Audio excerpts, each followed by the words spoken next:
Unlocked is brought to you by Invincible, a program designed to unlock the potential of people and teams inside your organization. Join companies like Pfizer, Delta, the CDC, Google, and Chick-fil-A, and others in over 116 countries that are currently using this program to increase productivity and develop healthy cultures. Access hundreds of hours of content that is accessible anytime, anywhere. And finally, use real-time data to understand the health of every team inside your organization, which teams are performing and which ones aren't. Then understand the why behind that performance. Get free access to Invincible for 30 days by visiting www.giant.tv/30days.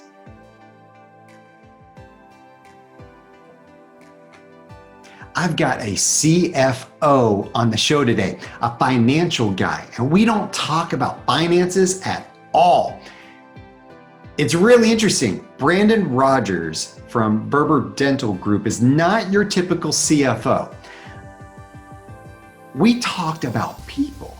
We talked about unlocking the potential of our people through purpose and inspiration and helping them feel like they have something to hold on to and something they can change and something they can make better.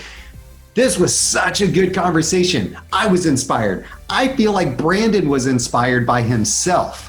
It was so good. So let's just roll the show. I would love some comments, how you feel about the topic that we discussed here, because it's really, really important. All right, you ready?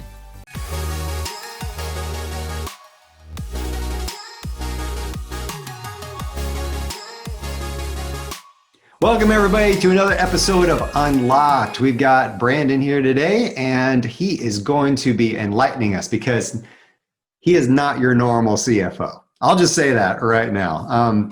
Just reading through some of his kind of pre-interview questions and us just, talking a little bit before the show. There's some really, really cool insights, I think, that we're going to gather from this conversation. So first off, Brandon, thanks for being on, and love having you here. I want to talk a little bit, just give us a brief rundown of kind of your person. Like, what do you do right now?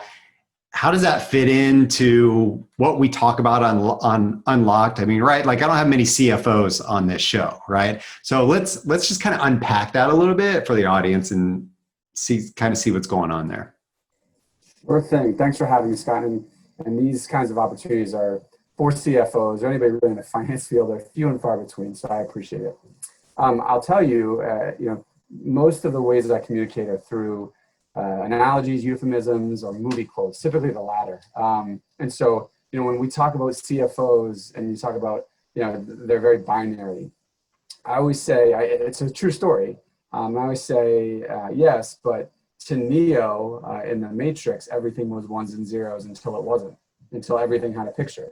And for me, growing in the finance world, I realized that I wanted to understand more of the human psychology. And actually, there's a whole, my person, the right side that drives me and the left side, that's the dominant piece, are finally in marriage with each other instead of at odds. And one of the things in my career that I've learned is the concept of branding, whether it's just me and how I am perceived and recognized and the blind spots of that perception, and also how I interact. So with that, I've started to lay out in my career as a CFO this conversation about who are we as an organization, how does everybody play a role in that organization, and ultimately what's the perception. So I've got a lot of very technical finance skill, but bought my first business at 30, have been in C-suite roles for the last 5 years, and ultimately come to a place where I realized that there's a role in retail. I spent 3.5 years running finance, and I always said the most important, it was a grocery chain, the most important people are our cashiers.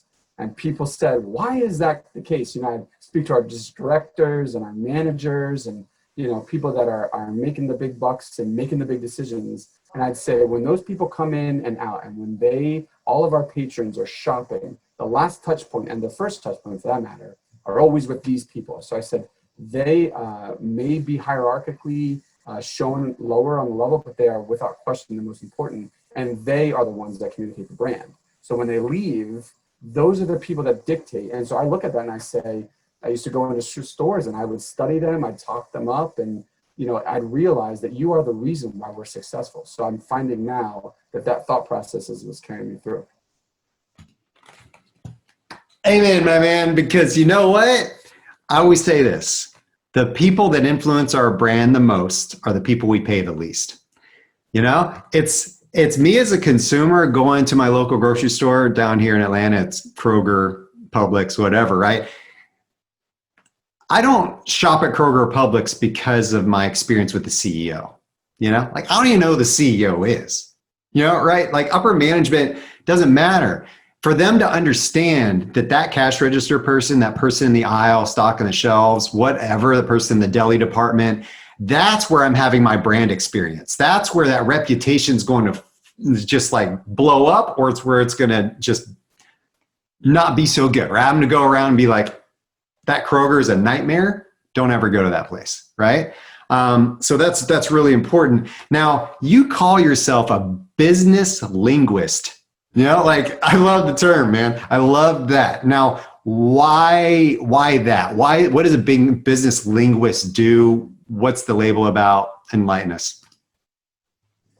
Sure, I appreciate that, and I think you're spot on. I mean, it is. We often misunderstand how we pay the people that drive the most productivity and brand. But yeah, business linguistics is really another fancy, puffed up word or phrase for communication throughout the verticals of an organization, of an industry, and in this climate of micro and macroeconomics.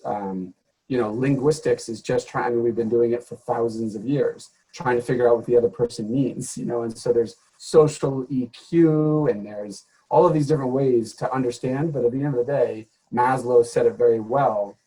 There's only a few very basic needs that we need, the most important of which is the sense of safety. And safety comes from being able to understand where we stand with other people. So business linguistics is just taking that and evolving it to a level where finance, operations, human resource, community, marketing, they all find their juxtaposition and they converge, and it becomes this uniform, very beautiful, synergistic concept. And for me, business linguistics is an ever-evolving thought. So I have not by any means nailed down the concept, but it's something that I'm evolving. And every time I work with a new organization or continue to develop my own brand, I think about, do I understand, and am I finding common denominators of communication that allow us all to talk and really understand what drives us and allows us to ultimately promote the organization. Good thoughts. You've hit on something that's really interesting, right? And it's about those verticals within an organization.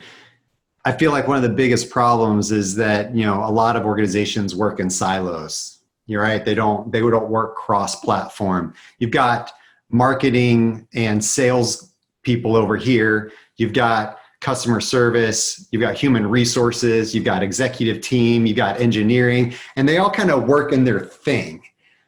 And they don't talk enough, right? And in order to create what we call internal brand that is cohesive, right? We understand external brand, it's all that marketing stuff and how perception is outside.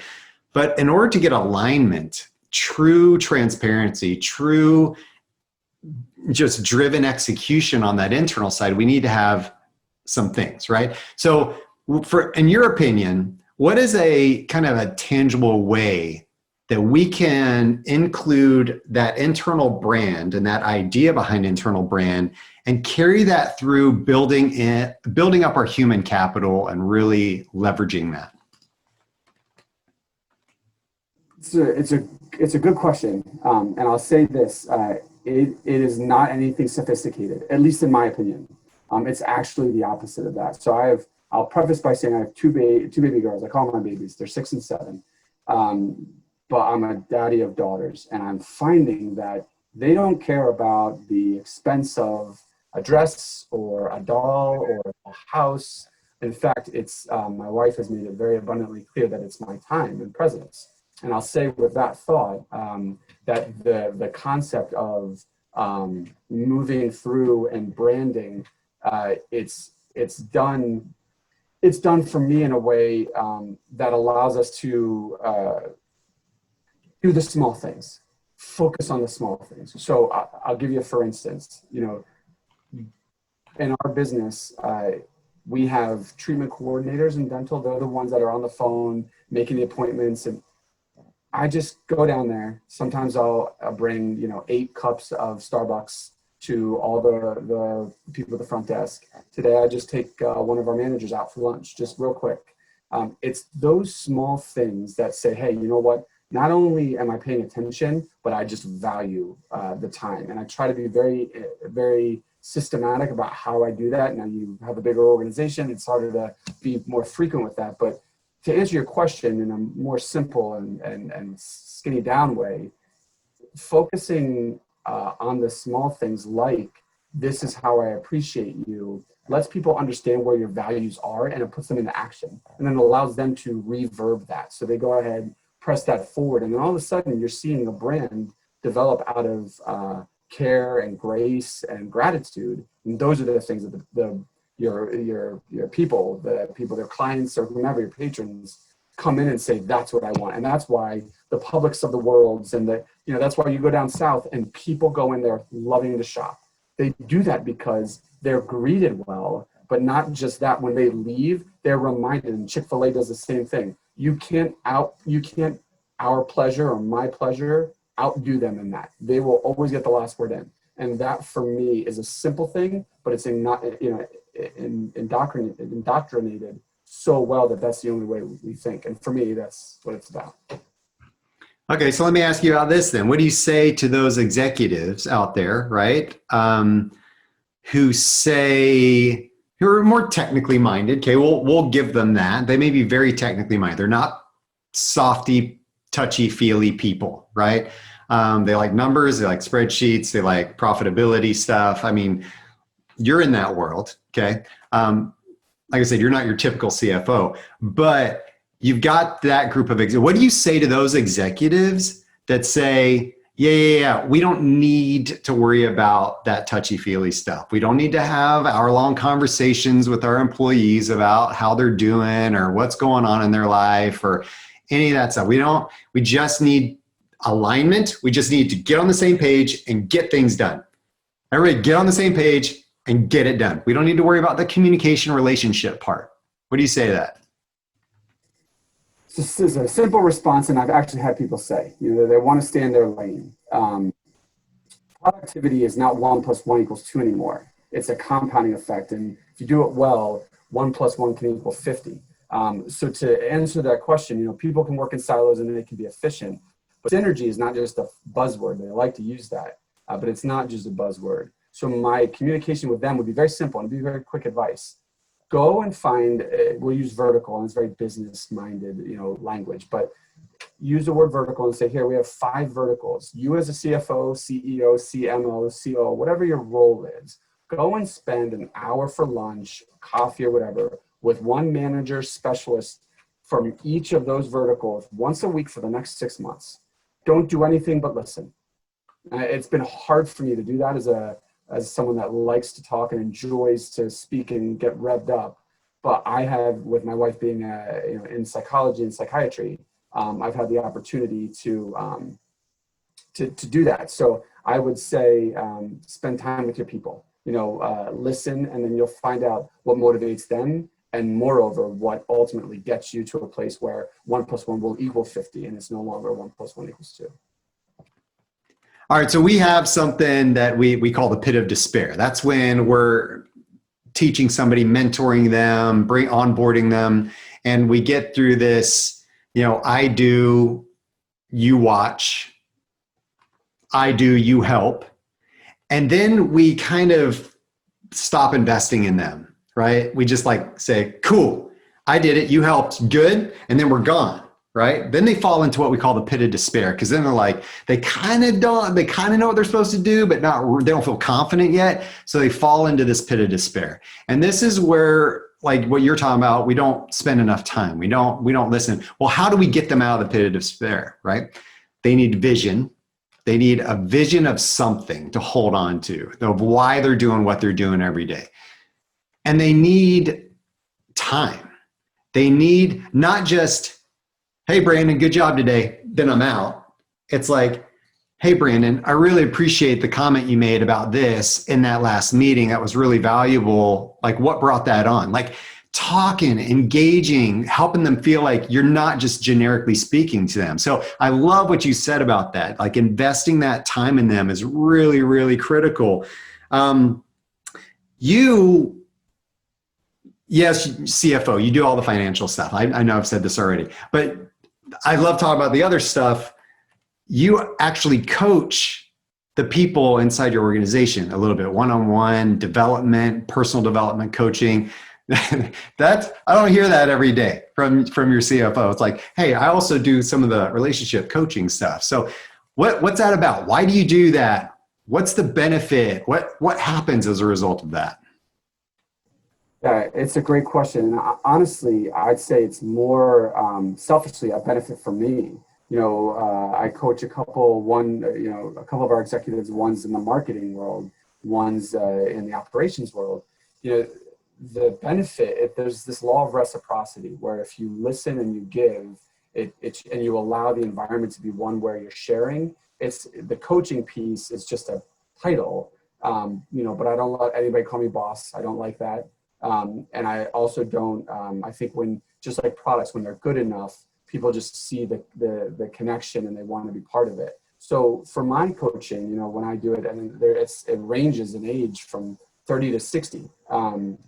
A lot of it is, tell me what your pulse is this week. What are you feeling? How are you thinking? What's on your mind, personally, professionally? What's motivating you right now? Getting into the psyche a bit, and then figuring out, to your point about where we are, what's our organizational goal? How can I drive you this week, 1 week at a time, sometimes one day at a time, especially in this environment of the pandemic, where you just have to remind them, like, hey, we're all in this together. We're all going to mess up. That's a good thing. And I actually wrote a piece in a business journal a couple months ago that we somehow a while ago forgot that it's okay to fail. In fact, we forgot that it's okay to just slip up, and we're paralyzed by this concept. Coaching allows us to be in a place where not only are you encouraged to do it, but you're reminded that that refinement comes only as you burn through new ideas, some of which won't stick on the wall, some stick very well. And it's allowing them to feel like they're growing, and your piece of that is just enabling it. I'm nothing more than a moderator and a listener,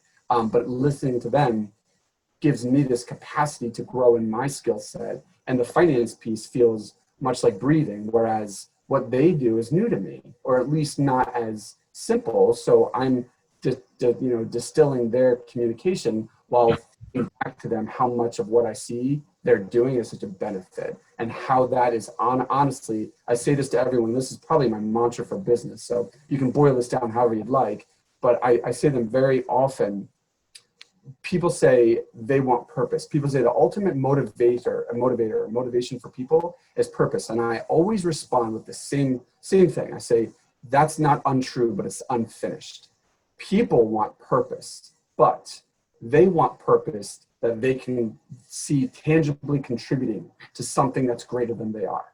So we often say we've got a purpose, but it's no good unless we have a way, an outlet to take that purpose and evolve it. So I try to listen as a coach and find out what it is that they enjoy and love, and then give them a contribution outlet so they can see tangibly what they're doing and how it's benefiting the thing that they're working in 50, 60 hours a week.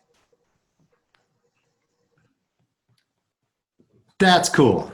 Cause yeah, I mean, we, as a brand strategist with organizations and things like that, I talk a lot about, that purpose is the first thing. It's the foundation of this hierarchy of needs, I call it, in a business, right? And it's that purpose is the foundation. I don't care if you're a dental group. I don't care if you run snow cone operations. Your purpose generally will be the same, because it's ingrained in you, right? It almost is like that injustice that you're trying to solve. But you go a step further and say, Yeah, you need an outlet though to carry that out and to see the impact that you're making.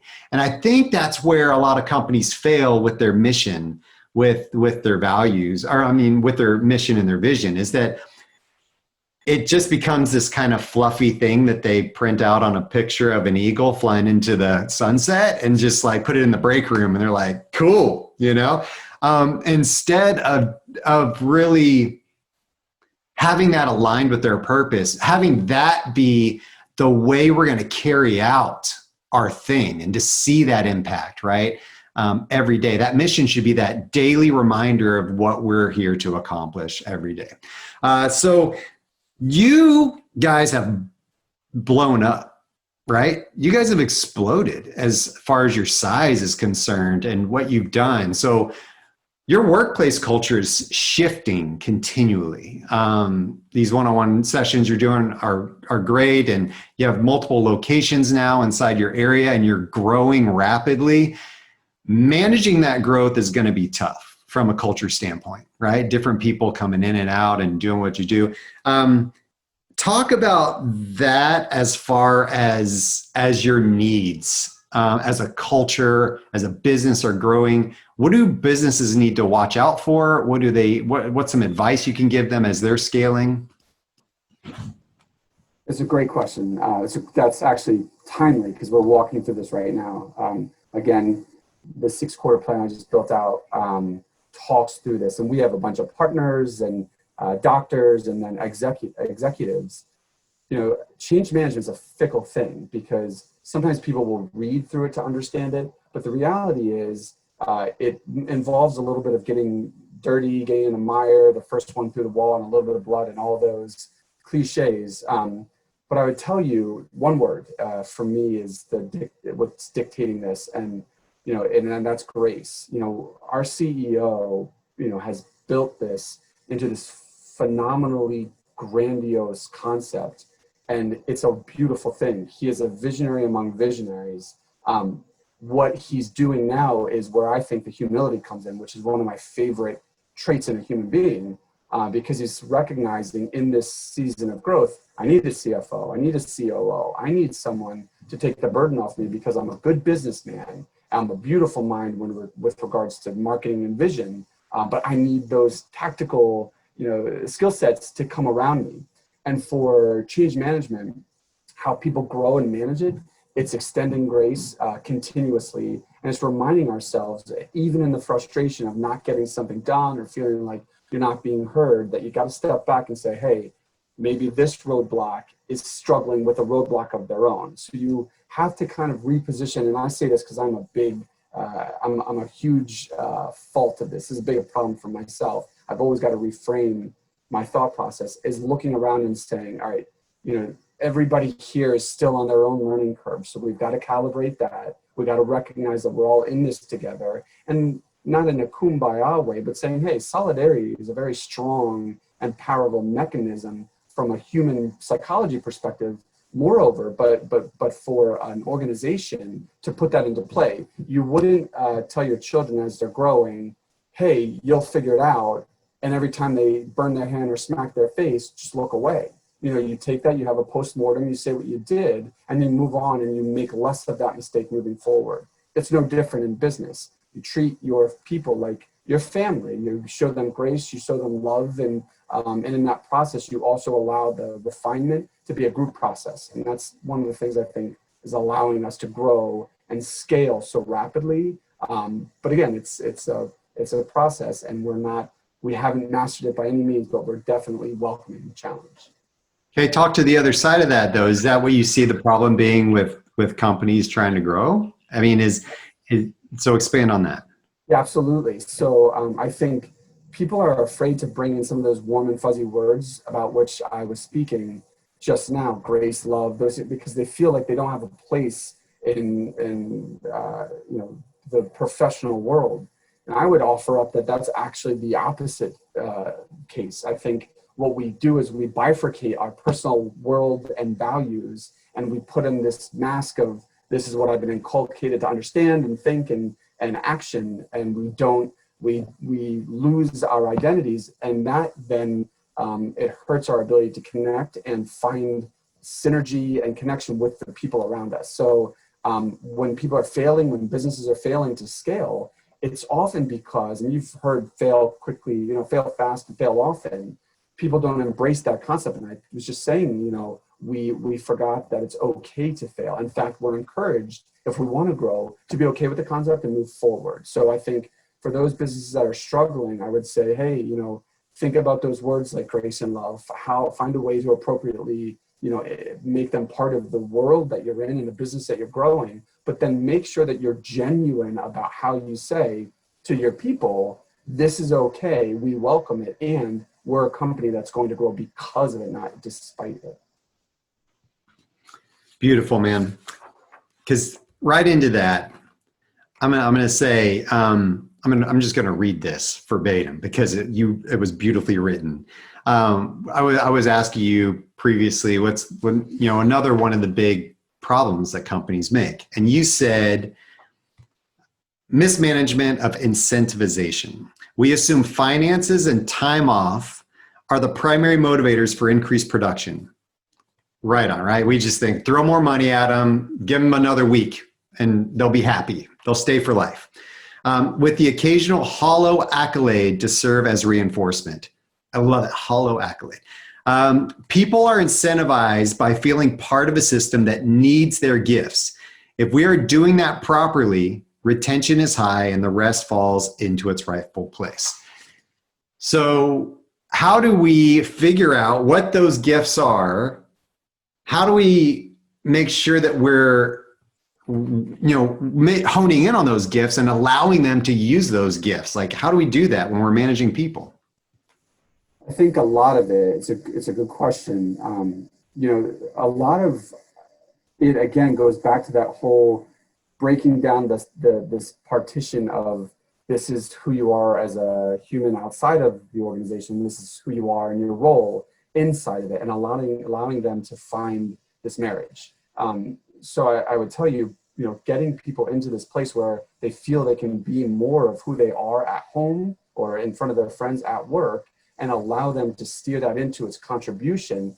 I use the word hollow accolade, not because I don't think people mean it or that they're disingenuous. That's not how I feel. But what I'm saying is that it's fodder. It becomes so replicated that it loses efficacy. And that's the problem, right? Is that it's like weightlifting. I love fitness. But after 6 weeks, your muscles catch on to you. Then you got to trick them again, right? People are fluid. We're all very fluid.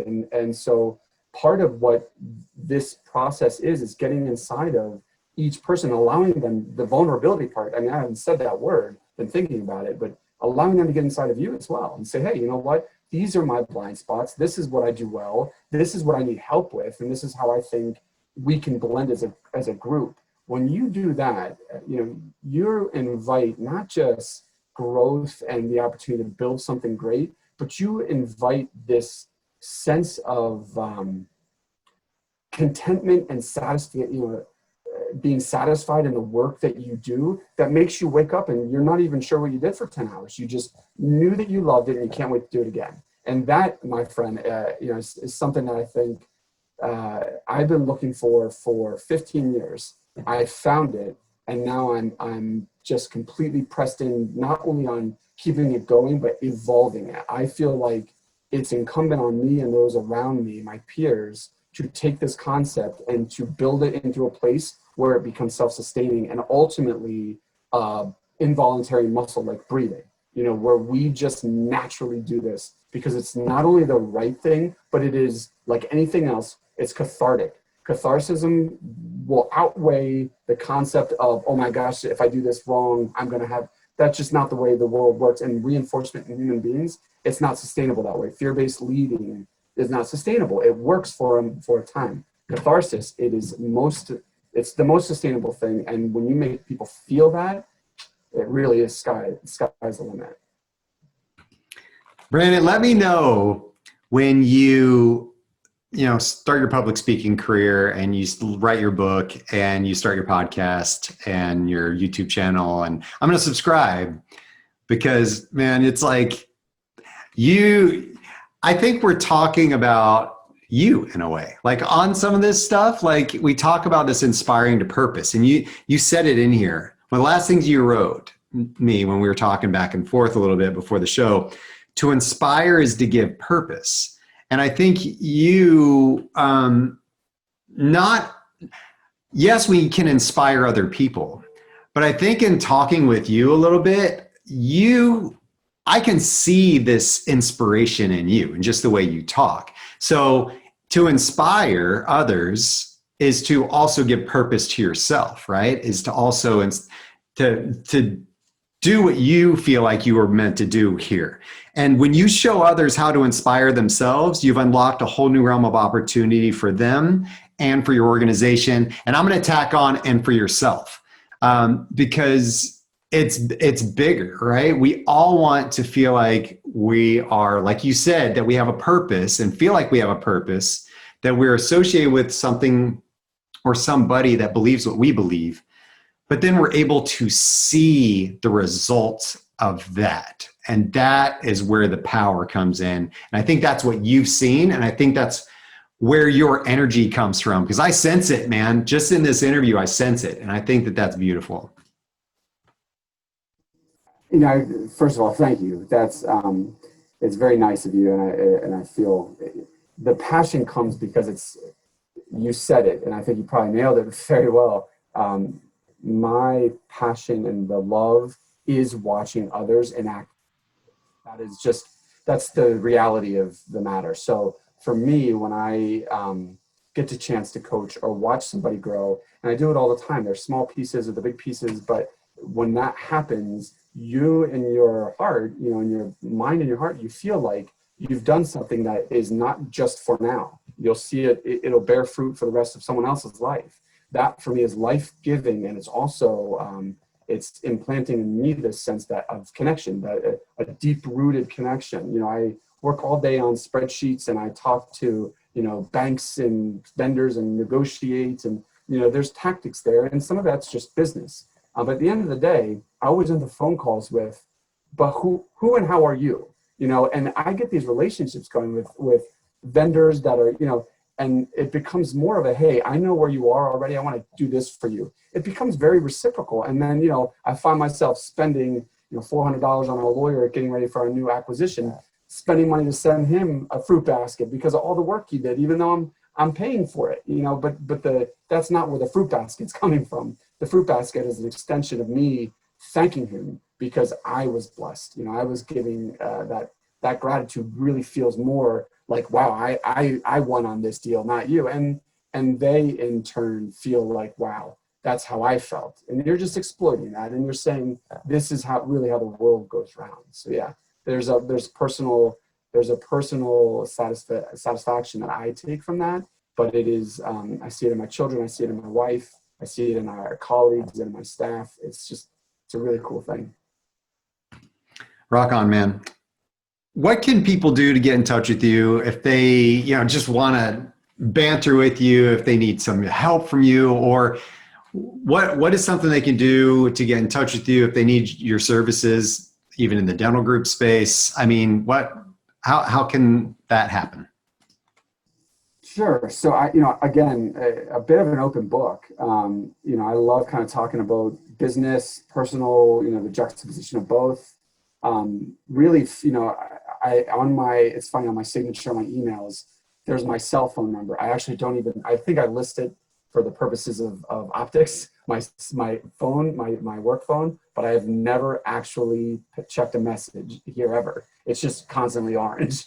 I would say call me on my cell phone, you know, that, and email, personal email, you know, or work email. The reality is that, you know, if there's a desire to be connected for any number of reasons, typically you can infer in that connection that there's that reciprocal nature in the ask. You know, one of the things I always tell people is that, you know, check yourself on why it is that you want to get connected. And when you see that's an exciting thing that moves you, that's probably going to move me. So, you know, reach out by phone, reach out by email, and I don't know, however you want to present that. Clearly it's available, but make that available to anybody else. And cool. LinkedIn, good. You know, I intentionally jumped off of social media, Facebook, Instagram, because I wanted to focus my time on my family. That was a few years ago. But as my girls are getting older, I'm realizing it's kind of nice to have these opportunities to speak so honestly, but then to invite people in. So, you know, certainly those avenues are welcome. Very cool. I think that there is a, like you said, I mean, it's like people at some point are just like, oh, I gotta be done with this social stuff. It's just a bunch of garbage and blah, blah, blah. But when you use it, and I've noticed doing these interviews, meeting just cool people I would have never met in my entire life, right? And just hearing thoughts that have opened up my mind to the conversations, new ideas, that's because social media made that happen.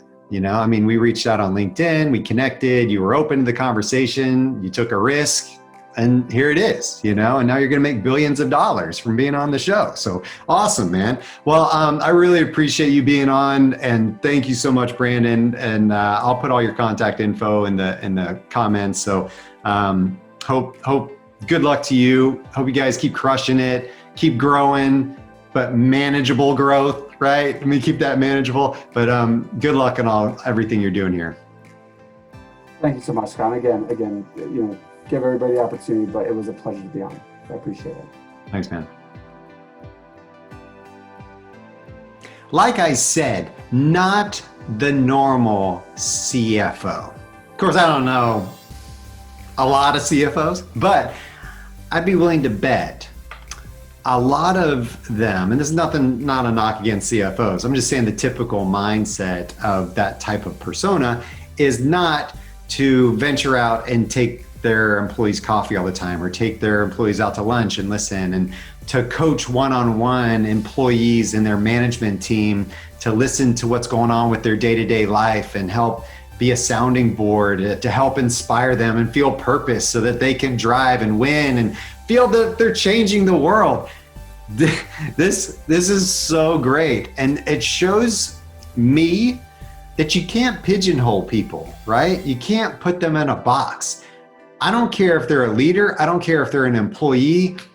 We've got to think of different ways to inspire, to give people that purpose, to help people feel like they're part of something bigger and that they have something to give. Everybody wants to feel like they're contributing. Help them feel that way and carry that out through the entire organization. I'm really grateful for Brandon, this conversation. We talked a lot after the interview. We talked a lot before the interview. It was a long interview. The recorded session is just a piece of that. It was really great. If you want to find out more about me and about some of these other interviews I've been doing, you can check out my website at skotwaldron.com. You can also visit my YouTube channel. You can find a bunch of the interviews there as well. I'd love for you to subscribe. I'd love comments. I would love feedback. I'd love all those things. So yes, I'm asking you to critique my work. Please help me make it better. All right. I will see you on the next episode of Unlocked. See ya.